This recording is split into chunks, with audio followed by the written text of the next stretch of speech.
Welcome to Speak Unstoppable, the podcast, your cozy place to practice real, everyday English. Hi, everyone. We're so happy to have you here. This is the perfect spot to improve your English in a fun, relaxed way. I'm Maria, and I'll be chatting with you today about a very important skill, communication in English. And I'm John. Together, we'll guide you through easy conversations you can use every day. But before we start, don't forget to like this video, leave a comment, and subscribe if you haven't yet. Yes, that's the best way to stay connected with us and keep practicing your English every day. So, Maria, have you ever noticed how some people talk a lot but don't really communicate?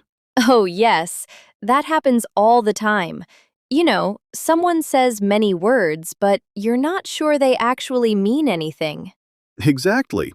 That's why today we're going to focus on communication skills. It's more than words. It's about connecting with people, understanding them, and being understood. And even if your English isn't perfect yet, you can practice every day. Small, simple steps are enough to improve quickly. Let's start with something common, introducing yourself. Many learners just say, "Hi, I'm John," and stop there. But adding a bit more helps the conversation flow naturally. Like, "Hi, I'm Maria. I work in marketing and I love learning new languages." It gives the other person something to respond to. That's called giving conversation cues. It makes it easier for the other person to continue talking instead of replying with only, "Nice to meet you." And don't worry if your sentences aren't perfect. The key is to express yourself clearly and show interest in the other person. Speaking of interest, asking questions is very effective. Instead of only talking about yourself, you can ask, "What do you usually do on weekends?" Or, "How do you like working here?" And don't forget to really listen. Many learners ask questions but then don't focus on the answer. Listening is just as important as speaking. Yes, listening shows respect and helps you respond naturally. And it's okay to ask for clarification if you didn't understand something. Say, "Sorry, can you repeat that?" Or, "What does that mean?" Another tip is to use simple words. Complex sentences can confuse your listener, especially if they're also learning English. Words like usually, sometimes, and after that work perfectly in everyday conversations. And don't forget your body language. Even in English, gestures, facial expressions, and tone of voice add meaning. A smile can make a huge difference. I've seen you frown sometimes, John, when you're unsure. That can give the wrong impression. Guilty. Positive expressions are important, and pausing can help too. Speaking too fast can overwhelm your listener, so short pauses make conversations smoother. Let's try a small practice.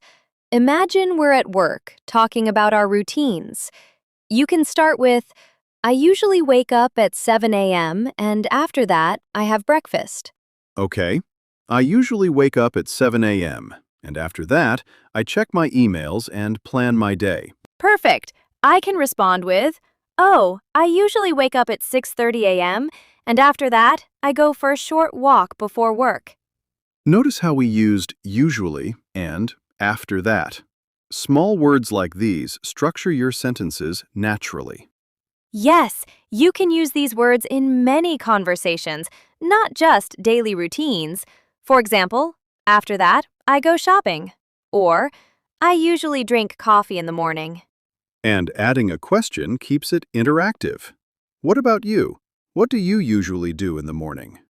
Asking questions shows you care about the other person's thoughts. And don't stress about pauses or small mistakes. Every conversation is practice. Exactly. Start simple, pay attention, and gradually build your skills. That's how communication grows. So, friends, try talking about your morning routines today. Use usually, after that, and ask questions. Smile and enjoy the conversation. And remember, every small step counts. Your English improves a little every time you practice. So, John, Now that we've practiced talking about our morning routines, let's move to how we communicate at work. How do you usually start a conversation with your colleagues? Well, I usually start with a greeting like, "Good morning. How are you today?" Simple, but it shows that I'm interested in them. Yes, that small greeting can make a big difference. It's not just about words, it's about showing friendliness. You can also ask, "Did you have a good weekend?" Or, "How's your project going?" Exactly. And when someone answers, listen carefully and respond naturally. For example, if they say, "My project is going well, thanks," you can follow with, "That's great. Did you face any challenges this week?" And don't forget, asking follow-up questions keeps the conversation flowing. It shows that you're paying attention and care about what they say. Another important skill is giving your opinion politely. For instance, if someone asks, "Do you like this new plan?" you can say, "Yes, I think it's a good idea because," or, "I like it, but maybe we could try this." That's a great tip. Expressing your opinion clearly, but politely, helps you communicate effectively without causing misunderstandings. And sometimes you might need to disagree. You can say, "I see your point, but I think," or, "I understand, however." These phrases are really useful in workplace conversations. Exactly. It's all about balance, being confident while staying polite and friendly. You can also use words like usually and sometimes when sharing your habits. For example, "I usually check my emails in the morning," or "sometimes I join meetings online." And don't forget small talk. Talking about the weather, food, or hobbies is a natural way to build connection. You could ask, "What did you do this weekend?" Or, "Have you tried the new coffee place nearby?" I love that. Small talk may seem simple, but it helps people feel comfortable and keeps the conversation natural. Another tip is to use positive phrases. Words like, "I like," "I enjoy." That sounds nice. Make your conversations warm and friendly. For example, "I enjoy reading in the evening," or, "That sounds nice. Tell me more." And gestures matter too. Even in virtual meetings, smiling, nodding, and using hand gestures makes your communication lively. Let's practice expressing opinions together. I can start. "I usually drink tea in the afternoon because it relaxes me. What about you?" Oh, I usually drink coffee in the morning, but sometimes in the afternoon too. I enjoy trying new flavors. That's perfect.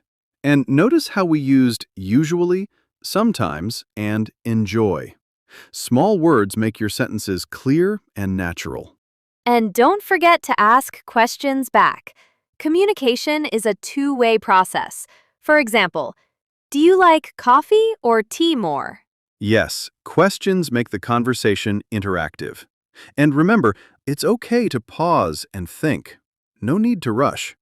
Pausing gives time to choose the right words. Another tip is to share short stories or examples. If someone asks about your weekend, you could say, "I usually go for a walk, and after that, I watch a movie." Adding small details makes your conversation more interesting. And if you're learning English, it's helpful to repeat key phrases in different contexts. For example, "I usually wake up at 7 a.m." Then, "I usually eat breakfast at home." Repetition helps you remember and use words naturally. Right. And don't worry about making mistakes. Everyone makes them. The important thing is to communicate and be understood. That's the goal. Also, using polite words like please, thank you, and excuse me makes your communication respectful and friendly. Even short phrases like, "Could you help me please?" make a difference. And sometimes humor helps too. A light joke or funny comment can make the conversation enjoyable. Just make sure it's friendly and easy to understand. So today, friends, try practicing greetings, expressing your opinion, and asking questions. Use small talk and polite phrases. Notice how people respond and adjust your words naturally. And remember, communication is not just about talking. It's about listening, responding, and showing interest. Small steps every day will make a big difference in your English skills. Yes, try it with a friend, a colleague, or even in front of a mirror. Use phrases like usually, sometimes, I enjoy, and polite questions to keep the conversation flowing. And that's how you can practice communication skills in real life. Keep your sentences simple, stay polite, ask questions, and enjoy your conversations. So, John, after work, how do you usually spend your evenings? Well, I usually relax at home. Sometimes I watch a show, and after that, I like reading a little before bed. What about you, Maria? I usually cook something nice, and then I go for a short walk. After that, I spend some time practicing English with small conversations like this one. That's great. Even casual conversations help a lot. Evening time is perfect for practicing because you can reflect on your day and try speaking naturally. Yes, and talking about your feelings is important too. For example, you can say, I felt happy today because I finished my work early, or I felt a bit tired after a long day. That's a good point. Expressing feelings shows honesty and helps people connect with you. Even simple words like happy, tired, excited, or relaxed make your English sound natural. And don't forget, using usually and sometimes works here too. For example, I usually feel relaxed in the evening, or sometimes I feel stressed, but I try to relax. Another useful skill is asking questions about feelings. You could ask, how do you usually relax after work? Or, did you enjoy your day? Yes, questions about feelings make your conversation personal and interesting. It shows you care about the other person's day. And when someone shares their feelings, you can respond with empathy. For example, I understand, that sounds challenging, or that's wonderful, I'm happy for you. Exactly. Empathy is a key part of communication. And even small phrases like, I see, really? Or, wow, that's nice, make your English sound friendly and natural. Another tip is storytelling. You can share small stories about your day. For example, I usually have coffee in the evening, and after that, I call my friend. We talk about our day and laugh a lot. Stories are great. They keep conversations engaging and help practice sentence structures. Even if your sentences are simple, stories make them interesting. And don't worry about mistakes. Even native speakers make small errors. The important thing is to communicate clearly and enjoy the conversation. Let's try a small practice. Imagine we're talking about dinner. You could say, I usually have pasta for dinner, and after that, I relax by watching a short video. Okay, I usually have a salad for dinner, and after that, I read a book for about 30 minutes. Perfect! Now I can respond with, oh, I usually make sandwiches, and after that, I enjoy listening to music. It helps me feel calm. And notice how we used usually and after that again. These words structure our sentences and make them sound natural in conversation. And we can add questions to involve the other person. What do you usually do after dinner? Or, how do you relax in the evening? Another tip is to describe your feelings about activities. For example, I feel relaxed when I listen to music, or I feel happy when I talk to my friends. Yes, expressing feelings along with routines makes conversations richer and more personal. And sometimes sharing small challenges works too. For example, I usually try to exercise in the evening, but sometimes I feel too tired. It shows honesty and keeps the conversation real. That's true. And if the other person shares a challenge, You can respond supportively. I understand. I feel the same sometimes. Or, don't worry, tomorrow is a new day. Small words and phrases like usually, sometimes, after that, I feel, and I enjoy are really powerful. They help you communicate naturally and comfortably. And friends, practice is key. Try sharing your evening routine, your feelings, and little stories with someone today. Ask questions and listen carefully. You'll notice improvement very quickly. And remember, communication is not just about perfect English. It's about expressing yourself, connecting with others, and enjoying the conversation. So tonight, try talking about your day, your feelings, or a small story. Use simple words, ask questions, and most importantly, have fun with it. Hi, friends! Now we're reaching the final part of today's conversation, and it's time to bring everything together. How was your practice so far, John? It's been great. We've talked about our routines, work, evenings, and even shared feelings. And most importantly, we practiced real English conversations step by step. Exactly. Let's quickly recap some of the key phrases we've used. Words like usually, sometimes, after that, I enjoy, and I feel are perfect for daily conversations. And don't forget polite expressions like please, thank you, and excuse me. Small words like these make a huge difference in how friendly and confident you sound. We also practiced asking questions to keep conversations interactive. Simple questions like, what do you usually do in the morning? Or, how do you relax in the evening? Help people feel involved. And responding naturally is just as important. You can say, I understand. That sounds nice. Or, wow, that's wonderful. These responses show empathy and interest. Remember, communication is not only about speaking, it's about listening carefully and showing that you care. That's why asking questions and paying attention to answers is key. Another tip is sharing short stories or examples. For instance, I usually have coffee in the morning, and after that, I check my emails. Simple stories like this make your English sound natural and interesting. And don't forget feelings. You can say, I felt happy today because I finished my work early, or I felt relaxed after my walk. Expressing feelings adds warmth to your conversation. Small talk is important too. Talking about hobbies, food, or weekend activities makes conversations easier and fun.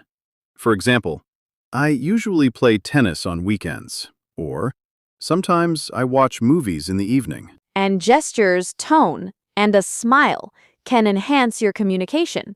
Even if you're using English virtually, a warm tone and positive expressions help a lot. We also practiced expressing opinions politely. For example, I think it's a good idea because, or I like it, but maybe we could try this. These phrases are useful in both work and casual conversations. And when you disagree, you can say, I see your point, but I think, or I understand. However, polite disagreement keeps conversations respectful and professional.